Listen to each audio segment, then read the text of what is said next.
Hello, this is Christian. In this video, I'm going to talk about JSON data in Python dictionaries. I know we didn't talk about that much in the class, but I want to talk about it because it's really important. Now, JSON data, if you are not familiar with that, is a data structure or data format, if you will, that is widely used today in many programs, also in many servers, as well as many other systems. Now, it is a format that looks very similar to the Python dictionaries, and you'll see in a minute here. And the reason for JSON data is that once you save that data in the JSON string as just a regular string or text, you can send that piece of string across any server or all servers. And then the underlying language, which will receive that data, can convert it back to an object type of that native language to use the data. So that's why it's very easy to use, very portable, and very friendly across multiple servers and many machines.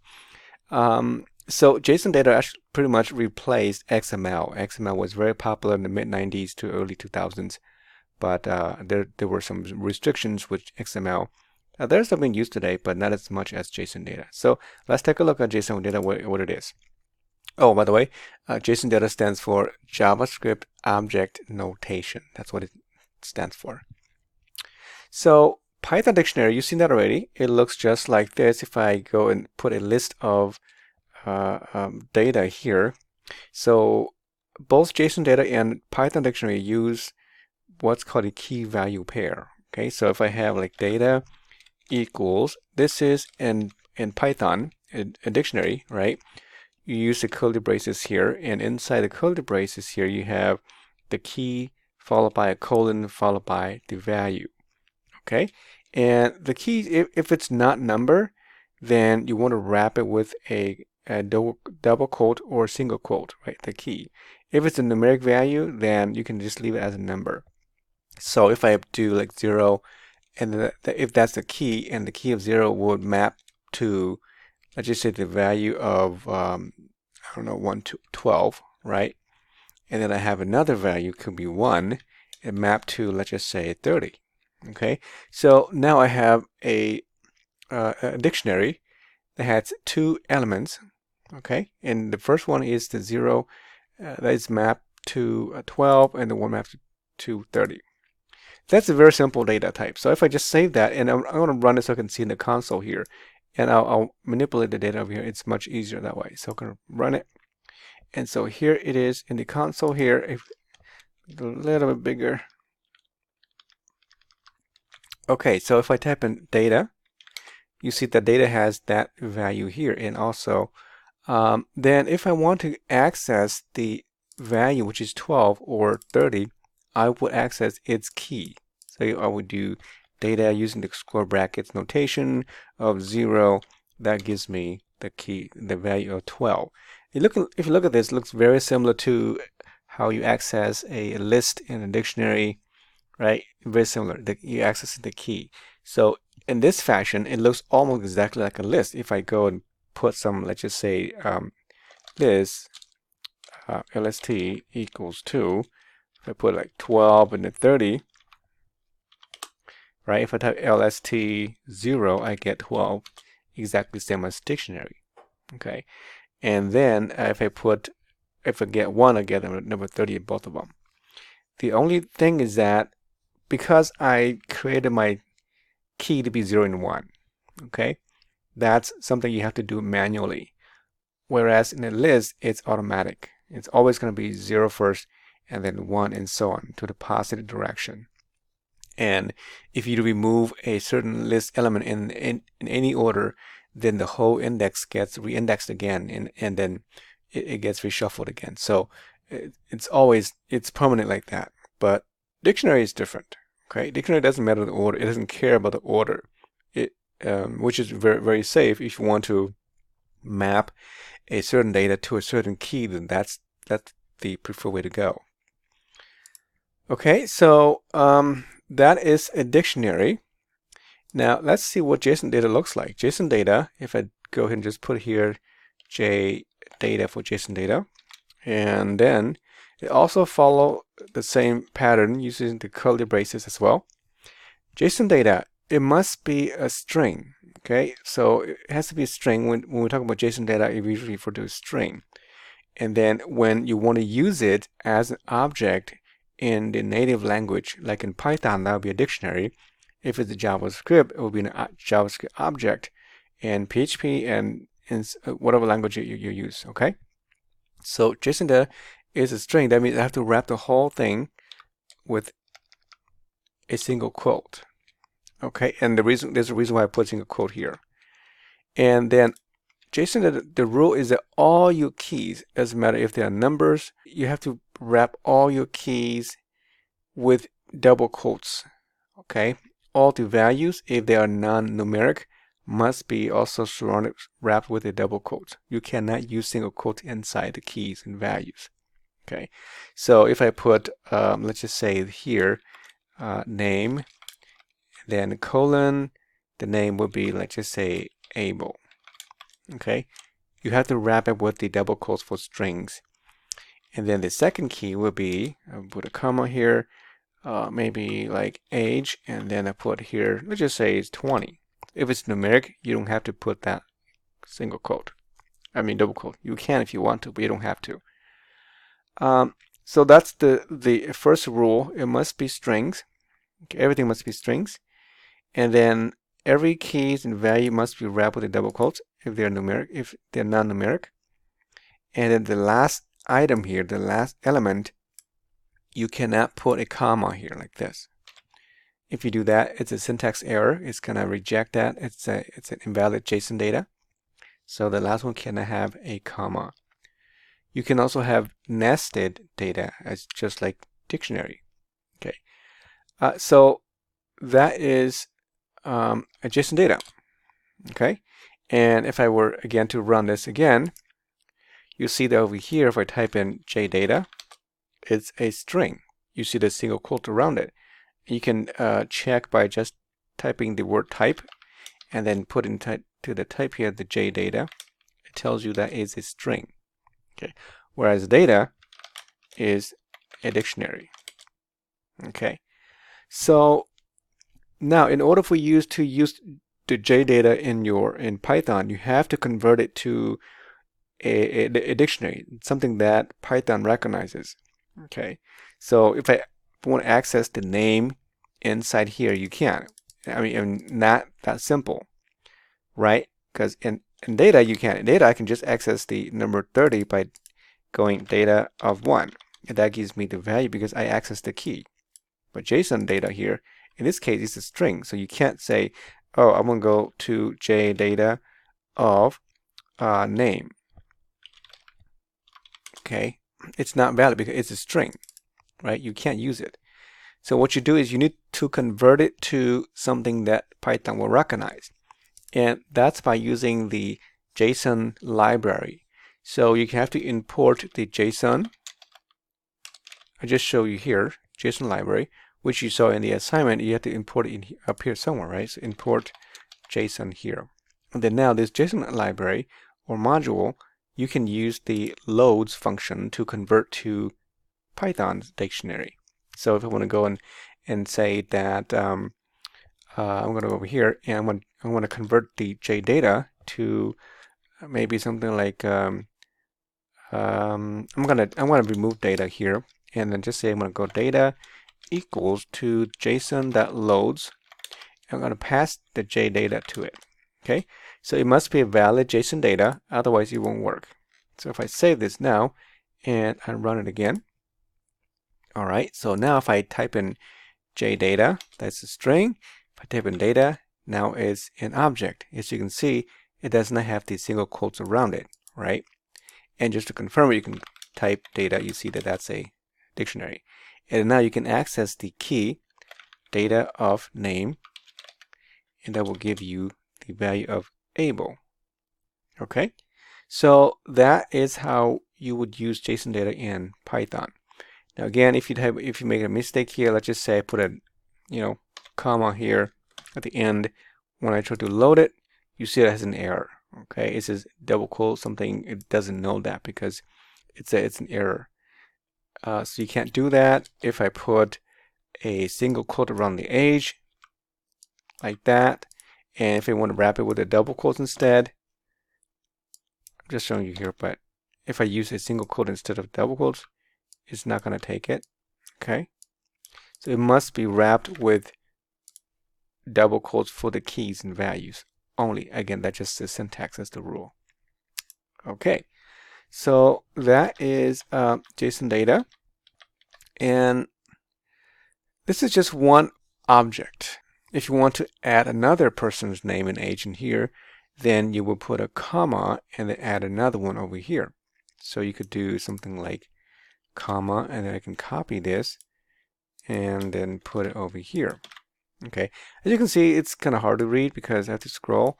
And if you do enter like this, if you're trying to do a multi-line, it doesn't work either because now it's not a valid string, because now it's 2 lines. And strings, you can't do that in Python. So if you want to use multi-line like this, you have to use the special triple quotes, right? So put like 3 here, and end it with 3 here. Okay, so now you can do multi-line string text, and it'll treat that as a single line. So now if I want to go and use this in an example, let me just save this and see what happens. And if I run it, you see that it has 2 extra data. It has too many data. Okay, because you have one group here, another here, another here, so another element. So in this case, it's a 3 element. So what you want to do is you want to wrap it inside here as a list. Oops. So now it's a list of 3 objects or 3 dictionaries. Okay, and then now that should be okay because the outer is a list, like an array. Inside the list, you have 3 elements. The first group is here, that's the first comma, and then it's the element of dictionary, right? Second is here, and third is there as well. Let me just change the name here to say Bill, and then we put here's 30, and then here we put here Lucy at 18. Okay, so if I save it, we're running now. You see that no errors. If I type in data, there it is. So data has a collection of 3 elements. It's an array of 3 elements, so list 3 elements, and each element is a dictionary. So to access these elements, I have to use the index notation, right? So index of 0, index of 1, index of 2, and so on. So to get Bill's name, I need to go data of 1. That's the row 1, and then the key is name. That will give Bill's name. Okay. Likewise, if you want to get Lucy's age, I have to go data of 2, and then the age as the key. All right. So there you go. And I'm just showing you what very simple 3 elements here. You could make this a little bit more complex if you want. Like maybe, for example, for the age, I have another information here. After the age, I might have like a, Lucy might have a classes, right? So put here classes, and then all the classes that she took. I could put here as a list only, or it could be a dictionary as well. And then the classes could be a list of just the class names, or with associating grades, right? So if I could put here like Python, the classes she takes. Actually, she takes those 2 classes. Okay, and then I might have another one after that one. Then I have this is for grades. A grade for classes. It's going to be a list of classes. So again, here is another dictionary. And then this time I'm going to put the dictionary for Python. The grades for that is A. And then the Java grade is, let's just say, a B. And one more. And then C#. Oops. The grade is, say, A minus. Okay, so there we go. I save it. Let's run it again. Over here now, if I go and type in data, So there it is. I have now, as you can see, it's not rectangular, right? It doesn't have to be, because that's how JSON data is, right? You can control the depth of these data here. So I want to get Lucy's grades for Python. Then you need to go to data of 0, 1, 2, right? Data of 2. The key is grades, and then inside the key, you will need to get the key of Python. Okay, so it'll be like data of 2. I want to get the grades of Python, and it should give you A. All right, and so you just basically follow the hierarchy here. You go the index, because you're dealing with complex. This is like a complex data array or list, and then inside the list you have just key value pair, key value, right? And then key value, and then here you have more key values and so on.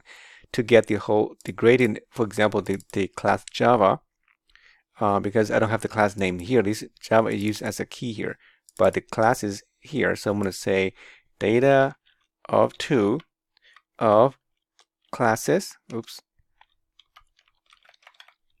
and then this is a list, right? These are not keys. So it lists the classes of the 0 index, 1 index. So the 1th index. That should give you Java as the list element. Okay? So you need to know what each element is, what type it is, so you can access them. So it's a collection of mixed data types in here. You have, but if it's a dictionary, it needs to be a key value pair. Okay, and JSON data, it's always a key value pair. It's always a dictionary in order for this to work. Okay, so that's that, and it's also very common to put this in a file. So instead of putting here as a variable, I could go to the File Explorer and create a file here. I call it new file. Just call it maybe people or students .json, the .json file, JSON, and go back here and copy not the data itself, but everything from the square bracket to the square bracket only, just this part here. I can cut this out and put inside a JSON file. Okay, so I can then, now you see that this is a string. It's just a text, plain text, but when you read it into your program, it's going to be read as a string, right? We learned that in the other sections. So, and this is just one an array, one list of 1, 2, 3, same one, right? So go back here, and then I'm going to go and say, I need to read into the data, so I can say infile equals open the file called students.json for reading, and then once I read that in, I'm going to read everything into a list, right? Oh, not a list, I mean a string. You want as a JSON string. Okay, so back to what we had before, jdata equals infile dot read, reads everything as a string, and then now jdata is a string, right? And then you will convert it to object and so on. So if I save this and go back to my console, I'm going to clear my memory here.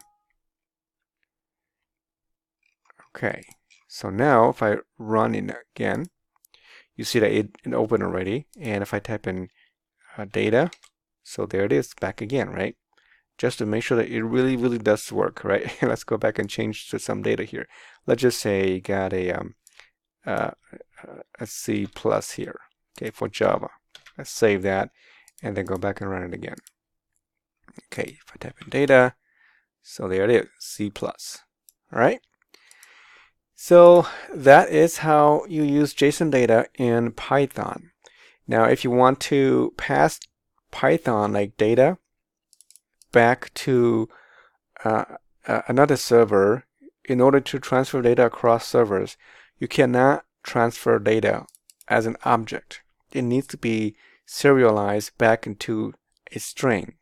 Okay, so you need to kind of reverse the process here and then send it over. The exercise that you get the data from the weather or from the one that I provided, it comes in as a string from the browser. So you need to read it from the browser, which is why you have the URL library module instead of just reading the text file. But because you're accessing data from a browser, you need to use the URL library to grab that.